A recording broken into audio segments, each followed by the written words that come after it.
At the beginning of the movie, we see a strange creature darting through a crop field at lightning speed, causing significant damage to a farmer's land. The next morning, the owner of the field discovers that someone or something has ruined their crops, and he becomes furious.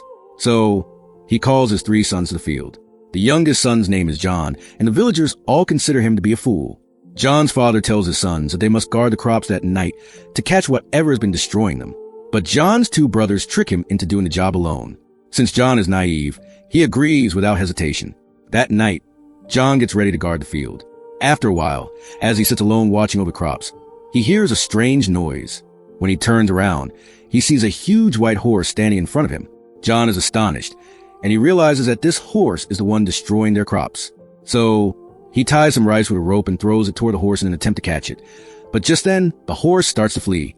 To stop the horse, John holds tightly onto the rope, but he can't manage to restrain it. Instead, he ends up being dragged behind the horse, causing even more damage to crops in the field. Eventually, the horse runs straight into a pond and falls in.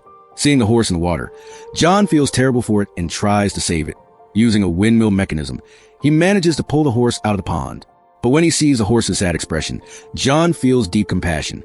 So, before setting it free, he makes the horse promise that it will never damage their crops again. The horse agrees, and as soon as John lets it go, the horse becomes very happy and disappears in an instant. The next morning, when John wakes up, he finds 2 beautiful horses standing in front of his house.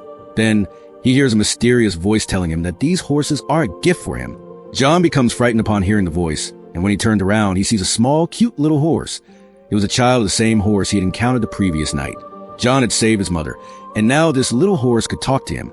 It told John, "My mother was very pleased with how you treated her, so she sent me along with these 2 horses as a gift for you." Hearing this, John became very happy and started admiring the 2 horses. Meanwhile, John's father became furious after seeing the state of his ruined crops and started looking for John, heading toward the stable. Seeing this, John tried to escape through the back door of the stable. Noticing this, the little horse told John to hop on its back. As soon as John climbed onto the horse, it began running faster than lightning, and in no time, they had traveled very far away, leaving John completely amazed. Then John suddenly remembered that he had left the 2 bigger horses behind in the stable. Hearing this, the little horse blew a loud whistle, and upon hearing it, the 2 horses came running toward them. John decided he would sell the 2 big horses. So, he took them to the market. Everyone there stared at the horses in awe, and many people wanted to buy them. The little horse then told John to sell the horses to the man sitting on the bench. But John replied, "No, I'll sell them to the king. That way I'll get more money."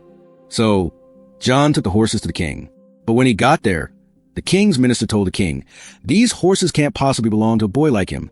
He must have stolen them." As a result, they took the horses from John without giving him a single coin. John felt heartbroken. Seeing this, the little horse blew its whistle again.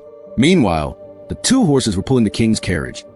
But upon hearing the whistle, they immediately began running back toward John. As a result, the king's carriage toppled over onto a sack of flour, covering the king's entire face in white powder. But the king didn't say anything to John in front of the people, because it wasn't really John's fault. Later, the king offered to pay John for the 2 horses. At that moment, the minister whispered to the king, "Keep John working with us, so we can get revenge for this humiliation." The king agreed and assigned John the job of taking care of the horses. John accepted the task. Slowly, as everyone began to admire John's hard work and cleverness, the king grew increasingly jealous.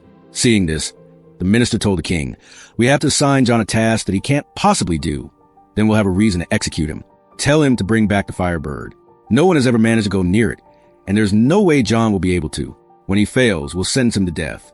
The king liked the minister's idea very much. He then ordered John to bring back the Firebird. Surprisingly, John agreed to go. At that moment, the little horse told John, "You shouldn't have agreed.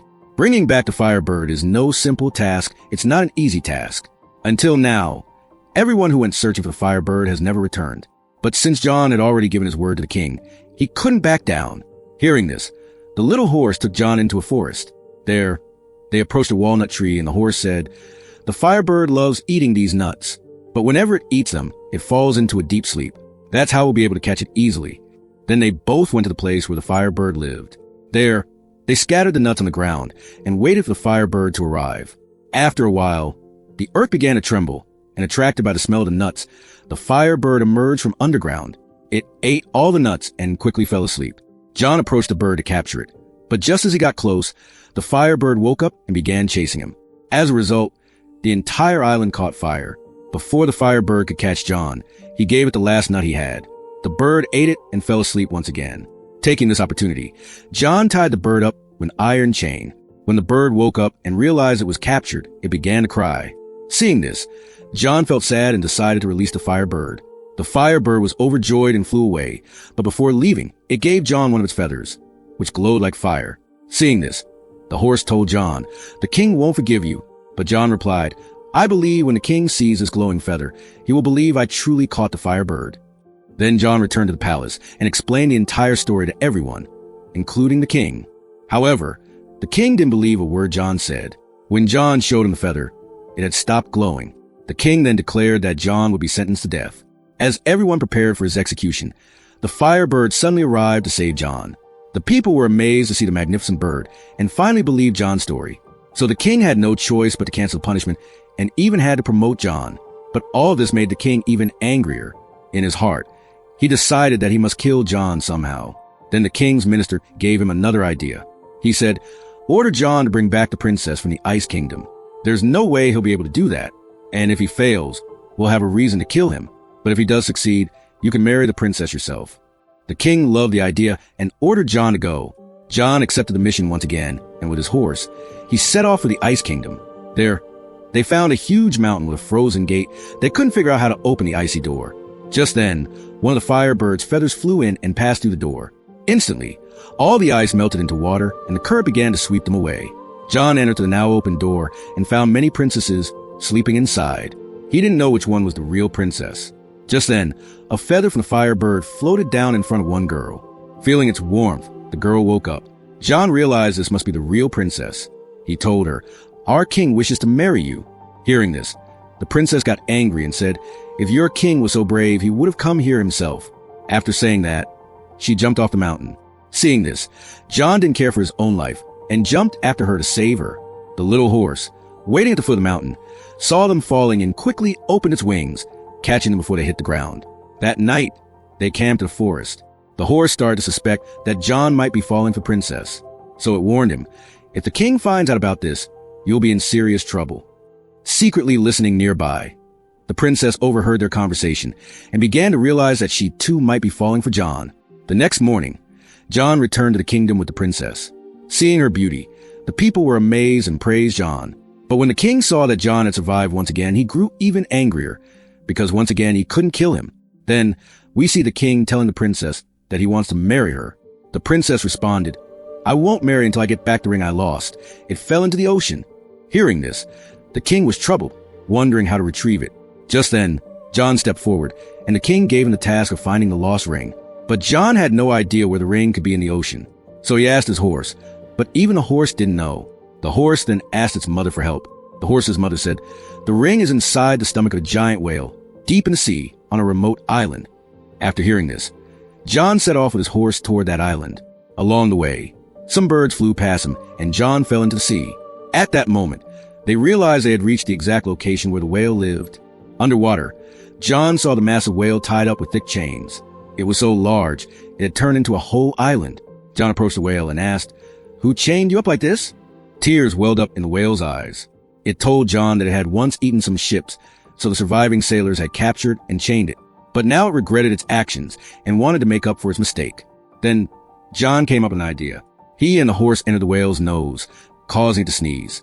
The sneeze was so powerful that it broke the chains, and the ships came out of its stomach. The whale was now free and swam away. John returned to shore, but he had forgotten to ask the whale for the ring. Just then, a crab appeared and handed him the lost ring. It turned out the whale had understood what John wanted. John returned to the kingdom and gave the ring to the princess. Seeing it, she was overjoyed and realized John would do anything for her. Meanwhile, the king and his minister used a telescope to spy on the horse. Hearing the horse talk, they assumed it was a demon. The king then ordered his men to shoot at the horse, but fortunately, it survived. Next, the king accused John of kidnapping the princess. John was fired from his position and thrown in jail. The king announced that John would be executed in a few days. Hearing this, the princess came up with a plan. She told the king, "If you want to marry me, you must first bathe in 3 separate cauldrons, one with boiling water, the second with ice-cold water, and the third with boiling milk. If you bathe in all three, you'll become young again. To the king, all of this seemed unbelievable. Just then, the king's minister came forward and said, "Let all of this be tested on John first." Hearing that, the princess rushed to the little horse and told it everything. She also said that to save John, her grandmother's ring must be put into the boiling water, a firebird's feather into the icy cold water, and a special reed flower into the boiling milk. While they had the first two items, the horse had no idea where to find the reed flower. So the horse asked about it, and the princess explained that this flower exists only at the edge of the world. The horse then sped off like lightning to the edge of the world to find it. There, it found a reed flower, but learned that whoever picks it would die. Still, the horse, without caring for its own life, plucked the flower to save his friend. Meanwhile, back in the kingdom, 3 large cauldrons were prepared. One with boiling hot water, one with ice cold water, and one with boiling milk. Then, the king brought John before the crowd and said that if John could survive all 3 tests, he would be set free. John was first thrown into the boiling water. At that moment, the princess secretly dropped her grandmother's ring into the cauldron. As a result, John safely moved from the first cauldron to the second, which had ice-cold water. When the firebird saw this, it started screeching loudly. Hearing this, the firebird's feather, locked away in a box by the king, flew out and fell into the third cauldron. This saved John once again as he fell into the final cauldron of boiling milk. John remained inside the third cauldron for a while, and everyone thought he might have died. The people were heartbroken because they loved John dearly. Just then, the horse arrived and dropped the reed flower into the third cauldron. After that, John emerged from the boiling milk, transformed into a handsome prince. The people rejoiced upon seeing him alive and well. Seeing this, the king jumped into the first cauldron himself. Within moments, he got trapped inside a bubble, which lifted him away, never to be seen again. The crowd burst into laughter, as they had never liked the king much. Then, everyone declared John as their new king, and John married the princess. The horse, weak and lying down, thought he was going to die, but the princess came to him and said, "You won't die. This was a test, and you've passed." And that's where the movie ends. So friends, how did you like the movie? Be sure to let us know in the comments, and don't forget to subscribe to the channel. We'll see you again in the next video with a brand new story.